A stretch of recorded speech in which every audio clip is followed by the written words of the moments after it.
Flying high, India's national airline seals the biggest deal in aviation history. Air India is buying 470 jets from Airbus and Boeing. Will it be a game changer for its travel industry? And can the airline break the dominance of major Gulf carriers? This is Inside Story.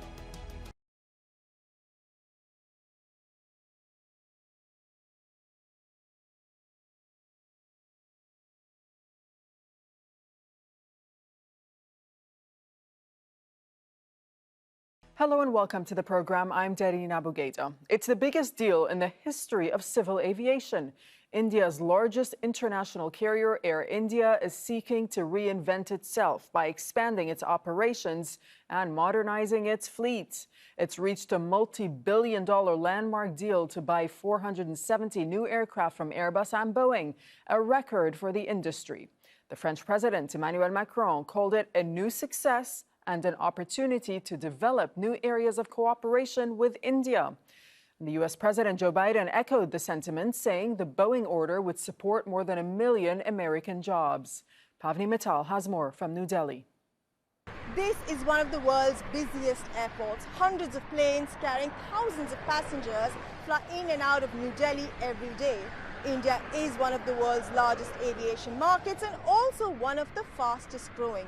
Now its oldest airline is expanding its fleet. Air India has placed orders for hundreds of planes with two of the world's top aircraft manufacturers, that is, American company Boeing and European giant Airbus. The deal is worth billions of dollars and is the largest in history. Air India is India's largest international airline and second largest domestic carrier, and this order is part of ongoing efforts to turn the airline around. It was run by the government for decades and was burdened with heavy losses and debt. Last year, one of India's oldest conglomerates, the Tata Group, took it over. The company says it can expect the first batch of planes to arrive by the end of the year. Pavni Mittal for Inside Story.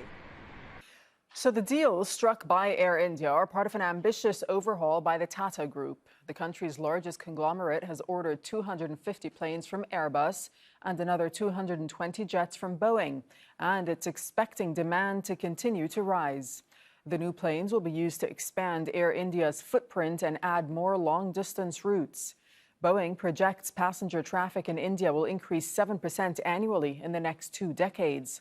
All this comes as the nation's airline business is booming, with the government planning to build 80 new airports in the next 5 years. Let's now bring in our guest. Joining us from London is Andrew Charlton, who's the Managing Director of Aviation Advocacy. In New Delhi, Ajay Autani, founder and editor of Live from A Lounge, that's a news website on aviation and travel trends. And also in London is aviation and communications consultant Updesh Kapur. Warm welcome to you all. Thanks so much for your time with us on Inside Story. AJ, how significant is this deal for Air India? Well, this is a massive deal by all shapes and sizes. It's the biggest commercial aviation deal in the history of aviation. So yeah, it's not just significant for India, it's significant globally.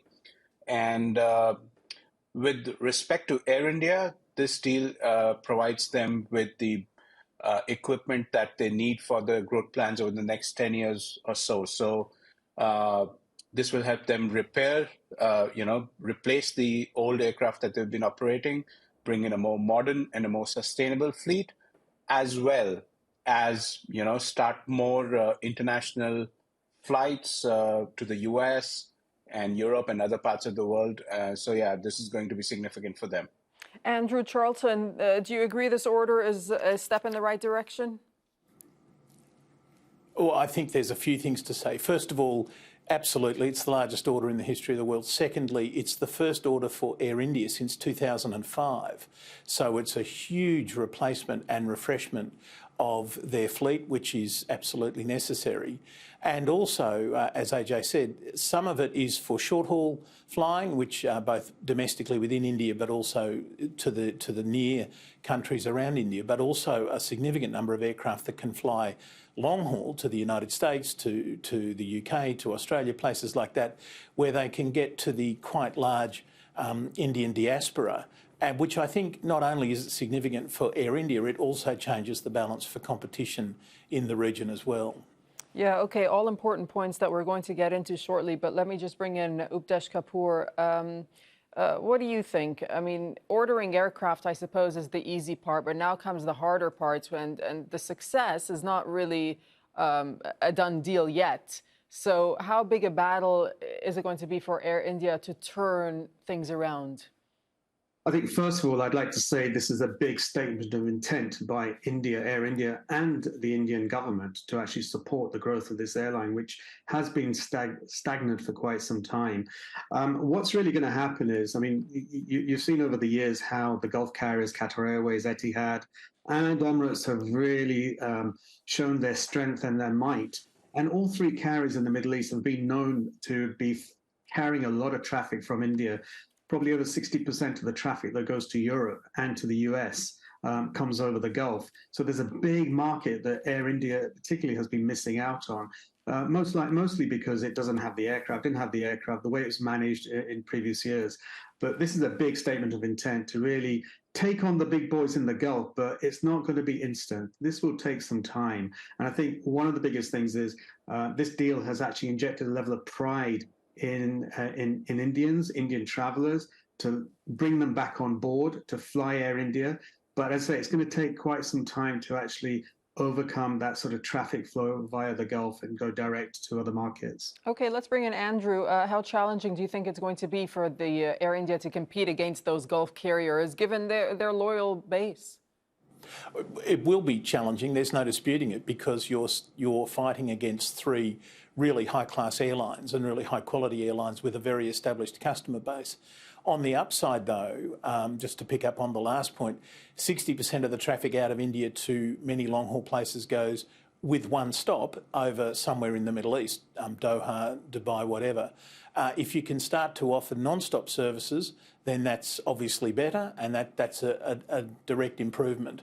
And it will also, I think, stimulate competition and further growth for other Indian carriers as well. We've seen already Indigo has announced a new deal with Turkish Airlines to try to expand its long-haul international network, to try to get into that huge Indian diaspora and to try to build market share from there. So I think I completely agree that it's a statement of intent and things will take time, but it's a really interesting time. AJ, there was a report by Aviation Consultancy Center for Asia Pacific Aviation, which is estimating that Indian carriers are expected to place orders for 1,500 to 1,700 aircraft over the next 24 months. So clearly there's more to come. How does all of this change the Indian aviation landscape? So, a lot of the aircraft that we're talking about are going to be used for domestic and regional aviation, So, like Andrew mentioned, a lot of these aircraft will be perhaps used to fly between Mumbai, Delhi, and the other 100 airports that we have in India at this point of time live. But then the same aircraft during the night or other parts of the day are also used to fly, let's say, to the Middle East, into Dubai, Doha on one side, and Singapore on the other side, let's say. So all these aircraft that are coming in, I know Air India has placed an order. Indigo already has 500 aircraft due to be delivered to them, including some long-range XLR aircraft. Akasa, which was a new airline which only started operations in August of last year, is already talking about the second order. They placed a 72 aircraft order with Boeing already, which fills them up for the next 4 or 5 years. But they're already talking about the second order to be placed.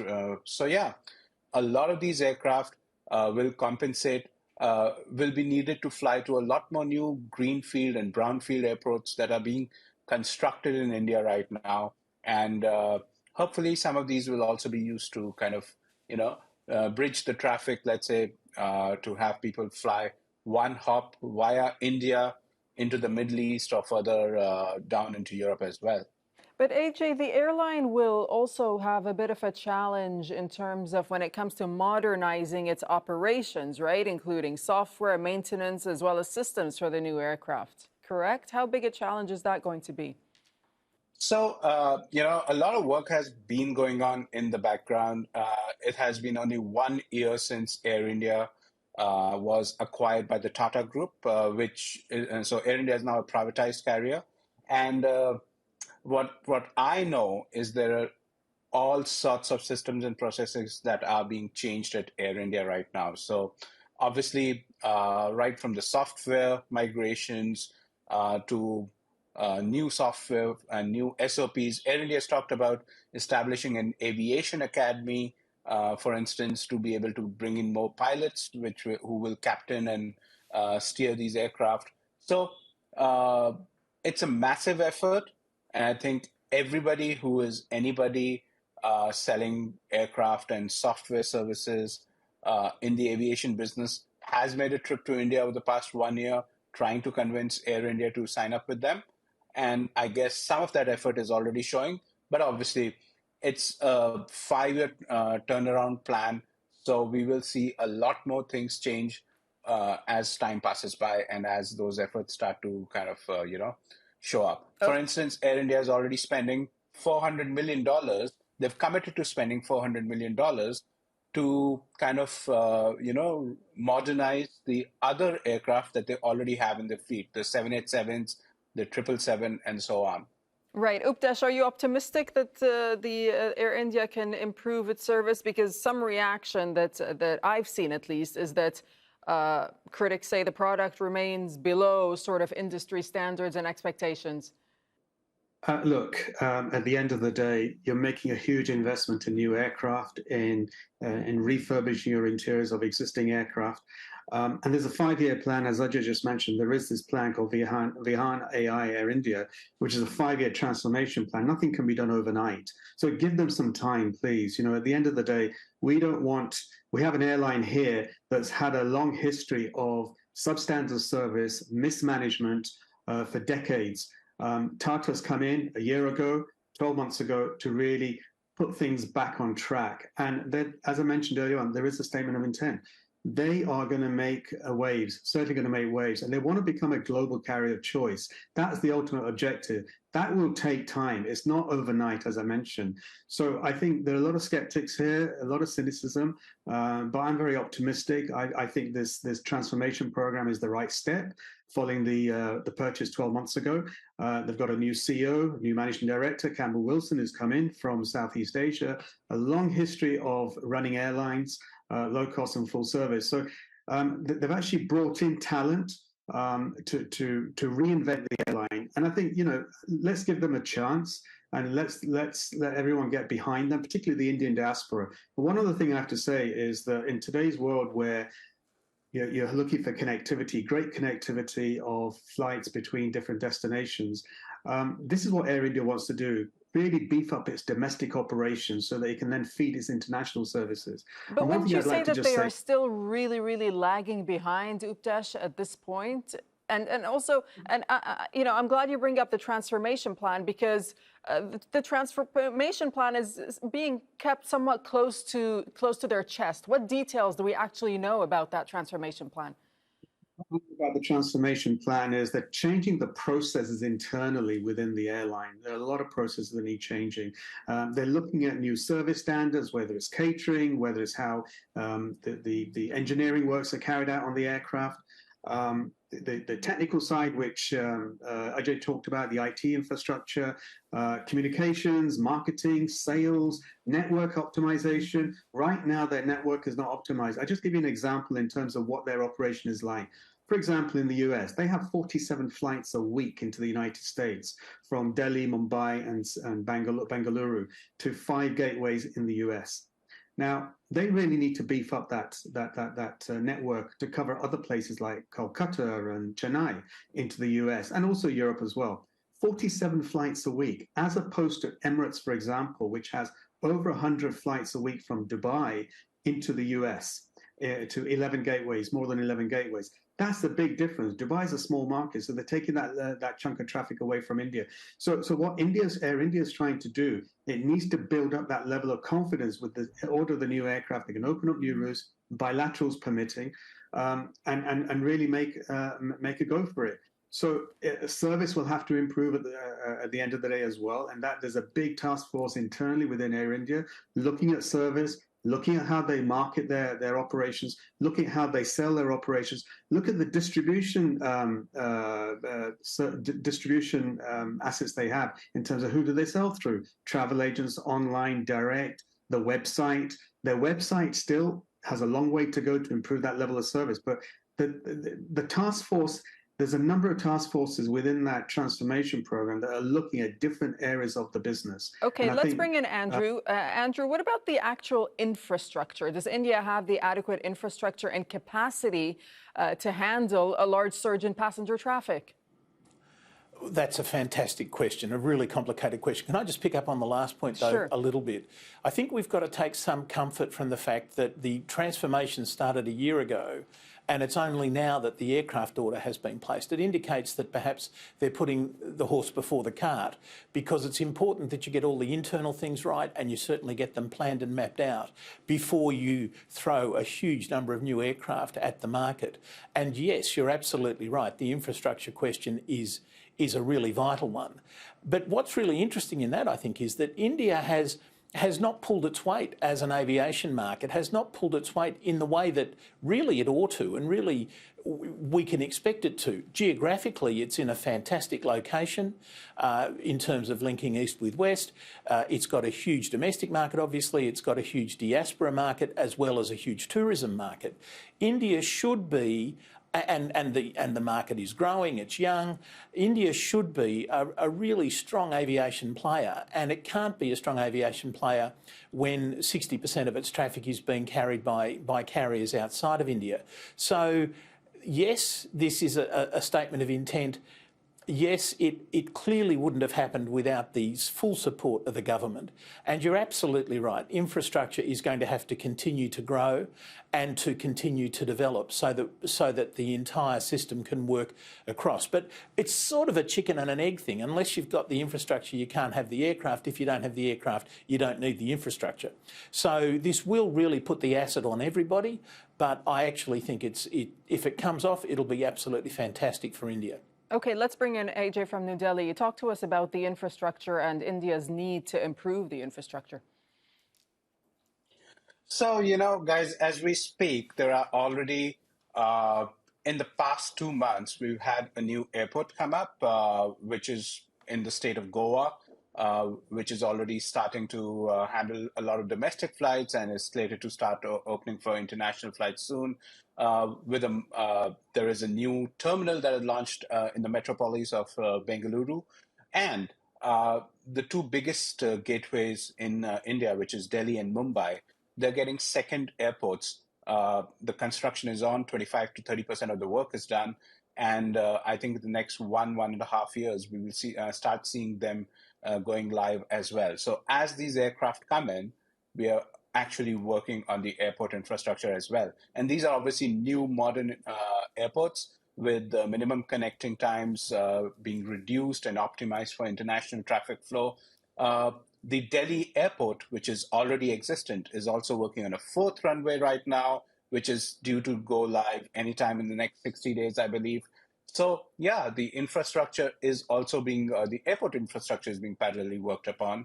And the metropolis airports where we will actually see the wide bodies fly out of, let's say to JFK or to San Francisco or other or parts of Europe, will all be able to cater to these requirements very, very soon. Let me just bring in Andrew for a second, because I see that you just wanted to respond. Not to respond, but to, in fact, supplement. The other part of the infrastructure that people tend to ignore is the air traffic control. And AAI, the Airports Authority of India, which is responsible for Indian air traffic control, has also put in a remarkable upgrade recently and is rapidly developing so that it can handle the traffic. Because it's one thing to have the aeroplanes, it's another thing to have the airports, but you've also got to have the air traffic control keeping pace with that. And we're seeing that happening in India at the moment. Okay, Updesh, how important is this for Boeing and Airbus, obviously, but also for the suppliers, for example, like GE, who is making the engines? Absolutely. It's a huge deal. As Ajay mentioned earlier on, A lot of the suppliers have actually been flying into India over the last few months just to try and ink that deal. What's going to happen now is, because it's such a huge market, just like China, you're going to have these suppliers looking at setting up operations in India.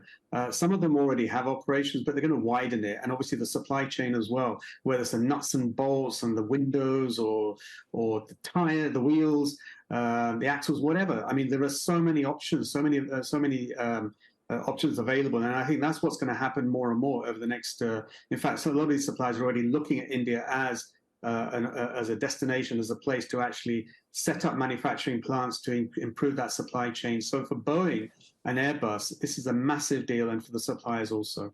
AJ, for Modi himself, how is this seen as a political win? The fact that, as Updesh was just saying, countries will be looking towards India more than China, as China's relations with the West are somewhat fraught.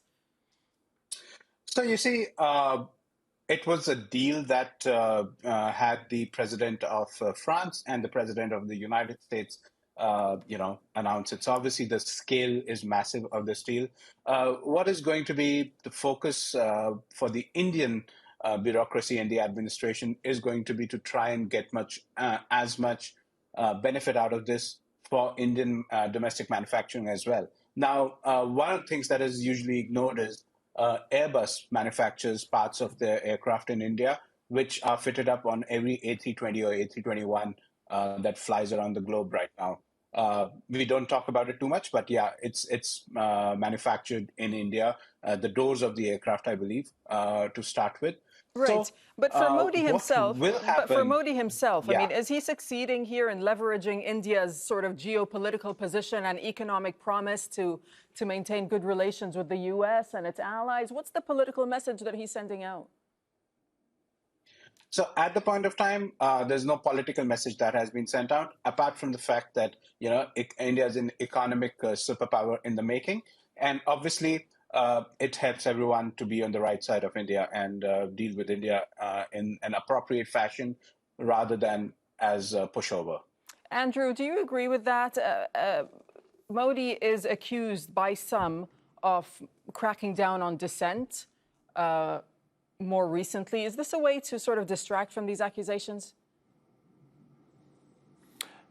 That's a little bit of a long bow. I do think it's interesting. It's interesting both at a political level and at an aviation-only level that the deal and almost every other large aircraft order you can think of splits quite equally between Airbus and Boeing.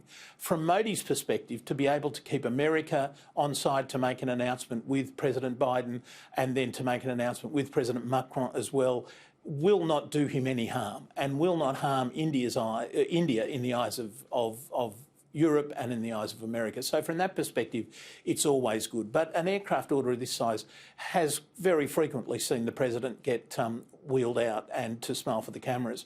So politically, it certainly does him no harm at all. But interestingly, I think really fascinatingly in all this is that Airbus and Boeing, the airlines clearly want competition between the mainframe manufacturers. Both companies make excellent aeroplanes that are almost, and I realise there are some very fine nuances here, but are almost interchangeable. But yet airlines, time after time, split their orders, even though that is less efficient because you need to have two sets of spares, you need to have two sets of pilots, you need to have two sets of engineers and so on. They split their orders 50-50 because they really acknowledge that having fierce competition between Airbus and on the one hand and Boeing on the other hand is good for them into the long term. There's never been a discussion about it. I'm not for a second accusing the airlines of agreeing this in some way, but it's very much the way in which it's done, and I find that completely fascinating. Updesh, would you like to weigh in on what we just heard from Andrew and also comment on the political aspects of all of this for Modi? I think it keeps both camps happy, whether it's Airbus or Boeing, whether it's France, whether it's the US. So it is politically motivated as well. But at the end of the day, there are only two companies that can actually manufacture aircraft of this scale, and that's Boeing and Airbus in France and in the US. So which way do you go? Who do you support? Who do you don't support? So I think it's more of keeping both manufacturers in hand rather than anything else. And politically, well, yes, you could argue that it's politically motivated, but I still think that they had to make the order. They had to place the order. Who would they place it with? Which one? AJ, France or US? how much does the air transport sector actually contribute to India's economy? Well, I think air transport sector is no more than 4% at this point of time of India's economy, but that's not absolutely just the only way of looking at it. What we've seen over the past 15, 20 years as air travel has kind of become mainstream compared to just being a luxury has been the fact that air travel really there's a thought that I believe in: time is money. And basically, air travel is cutting down those long journeys on the roads, which would take 16 hours into 2-hour flights now. So basically, people are able to work more and deliver more, So that ways, it's indirectly helping the economy by helping people to be in different places at the same time. And of course, tourism is 10% of India's economy. So as air travel grows, tourism grows as well, from 10% to maybe 14, 15% of the pie over a period of time. Because as more people fly across the country and as more international tourists come into India, we will be able to increase the share of GDP of tourism as well. So it is indeed a big part of how India's GDP contribution changes over the coming decades, or is already changing at this point of time as well. Okay, Andrew, a final word to you. Go ahead. Oh, I think, yes, certainly. I think there's two more aspects to what AJ just said. The first one is, of course, when you take people off the roads and put them into the air, you've increased safety, you've improved people's safety, and that's good for the economy all round. And then the other point that we haven't talked about yet, but we should, is that these new aircraft are much more efficient and they burn less fuel, they will have fewer emissions. So it's a good contribution towards both simultaneously growing the economy, but doing so in a way which is environmentally more conscious and with lower cost on sustainability. Yep, important points, but I'm afraid we've run out of time. We'll have to leave it there. Thank you so much to all my guests, Andrew Charlton, AJ Otani, and Updesh Kapur. Thanks for joining us. Thanks for watching. You can see the program again anytime by visiting our website, aljazeera.com. For further discussion, you can go to our Facebook page. That's facebook.com/AJ Inside Story. You can join the conversation on Twitter as well. Our handle is AJ Inside Story. From myself and the whole team here in Doha, thanks for watching. Bye-bye for now.